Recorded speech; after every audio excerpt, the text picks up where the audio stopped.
Assalomu alaykum aziz kanalimiz kuzatuvchilari.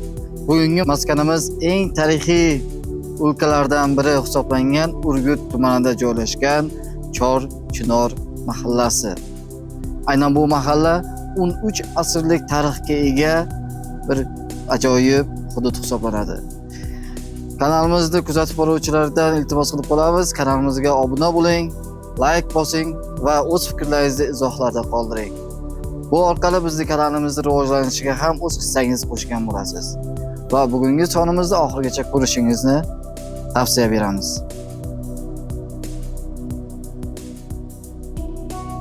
Demak azizlar, biz tashrif buyurgan ushbu Chor Chinor mahallasi juda ham tarixi boy hisoblanadi. Aynan bu hududni tashkil topishiga asosan bir inson, ya'ni Xo'ja Abu Tolib hisoblanadi. Sababchi.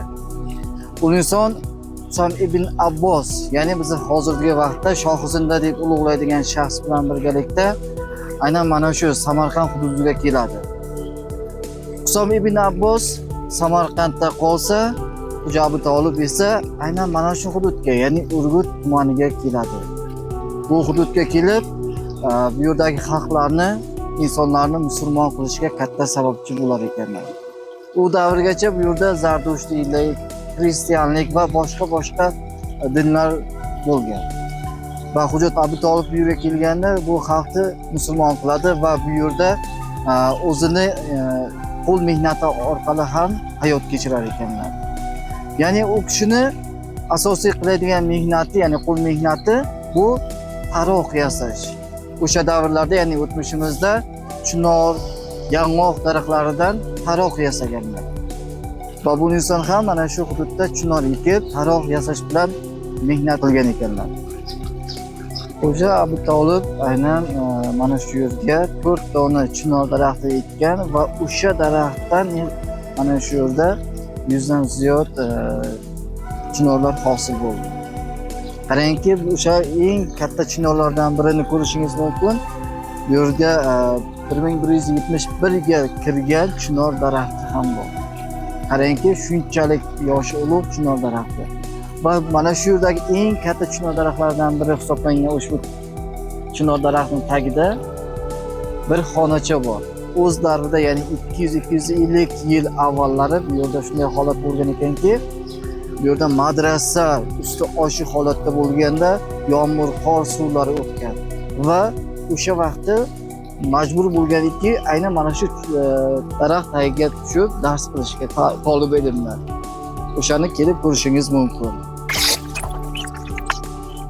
Aynan azizlar, mana shu daraxt tagida yomg'ir va qor yoqqan vaqtlar talab ilmlar ta'lim olgan ekanlar, ya'ni dars qilgan ekanlar. Qarangki, bu yerga 28-25 nafar o'quvchi siqqan ekan bir vaqtda o'zida. Bu chinorning asl kirish eshigi 200-250 yillar ilgari mana shu qismdan bo'lgan. Bu qism mana shu tomondan kirilgan va keyinchalik bu tomon yopilgan holatda yon tomondan eshik ochilgan.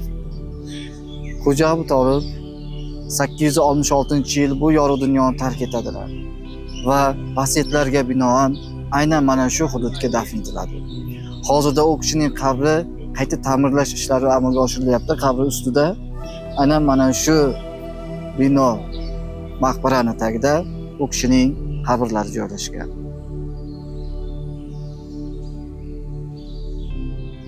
O'z davrida Amir Temur ham aynan mana shu hududga, ya'ni Chor Chinor ziyoratgohiga kelib ziyorat qilgan ekanlar. Va bu yerda o'sha tarixiy yoshi ulug' chinorlarni ko'rib, o'zi ham ixlos qilib bu yerga 3 dona chinor ekkan ekanlar.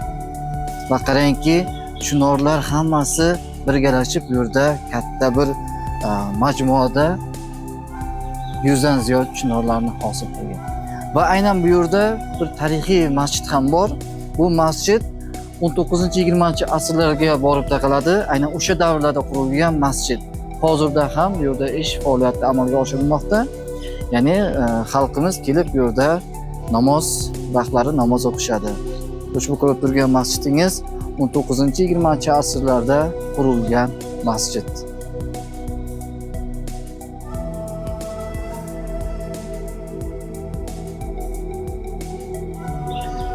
Azizlar, ushbu ziyoratgohning eng mashhur joylaridan biri hisoblangan ushbu buloq, chashma soniyasiga qariyb 400 litr suv qaynab chiqadi. Qarangki, aynan mana shu hududdagi, mana shu yerdagi buloqdan ushbu mahalla fuqarolari, ya'ni pastki tomondagi fuqarolari suv olib iste'mol qiladi. Sekundiga, soniyasiga 400 litr. Qarangki, qanday katta bir buloq. Bu buloq yoshi aynan bizga qachon paydo bo'lganligi haqida ma'lum emas. Yuqorida tog', bu yerda suv, bu yerda mana shunday manzarali bir ziyoratgoh. Bu ziyoratgohdek, bu buloqning eng mashhur joylaridan biri, siz ko'rasiz hozir yuqorida tosh orasida, bu yoqni kesib tashlang. Toshni oldiga borib gapiramiz. Demak azizlar, bu buloqning suv chiqib ketadigan joyiga tosh qo'yilgan. Bu toshning orasini ko'rsangiz, eski holatdagi, ya'ni bu 17-18 asrlardagi Ka'ba ko'rinishida surati tasvirlanadi. Juda ham ajoyib, juda ham bir mo'jizakor joy. Avvallari kelgan bo'lsangiz ko'rgansiz, hali bu joyga qadam bosmagan bo'lsangiz, sizga tavsiya beramiz, aynan mana shu joyga kelib ko'rishdi. Buloq boshidagi ushbu toshni ham o'ziga xos bir tarixi bor. Buxoroda bir polvon bo'lgan ekan, Buxorodan boshlab Samarqandgacha kelish va barcha polvonlarni yengish maqsadi bor ekan. Katta Qo'rg'onga yetganida Samarqand, Urgut tumanidagi otaxonlar bir narsaga kelishib olibdiki, ya'ni Urgut tumani Tojikiston bilan chegaradosh. Tojikiston bilan chegaradosh joyida bir polvon bo'lgan ekan. 81 yoshli. O'sha kishining oldiga borib iltimos qilgan ekan, keling, biz bilan birga boring. Buxorolik polvon bor ekan, o'sha kishini yenging degan ekan. O'shanda 91 yoshlik polvonimiz, men yoshim ulg'ayib qoldi, men emas, farzandimni olib boring degan ekan. 81 yoshlik otaxon polvonning o'g'li Abdul Malik, u yosh, kuchga to'lgan holatda ekan. O'sha polvonni olib kelgan va aynan o'sha Kattaqo'rg'on hududiga borganda ikki polvonni, buxorolik va tojikistonlik polvonni kuch sinashtirganda o'sha yosh, kuchga to'lgan Abdul Malik polvon yutgan ekan. Va o'z uyiga qaytib ketayotganda mana shu hududga kelib dam olgan. Va o'sha vaqtda esa mendan ham bir narsa esdalik qolsin deb mana shu tegirmon toshi, bu yerdan ancha masofa pastda bo'lgan, olib kelib, ya'ni bo'yniga taqilgan holatda olib kelib, mana shu yerga buloq boshiga qo'ygan. Bu voqea 200-250 yil avval bo'lgan holatda.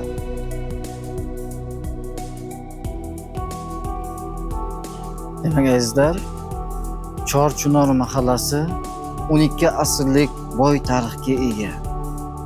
Qarangki, ushbu hududda 12 asrdan buyon xalqlar yashab istiqomat qilib kelmoqda. Bu yerda aynan mana shu mahallaning paydo bo'lishiga katta hissa qo'shgan inson Xo'ja Abu Tolib hisoblanadi.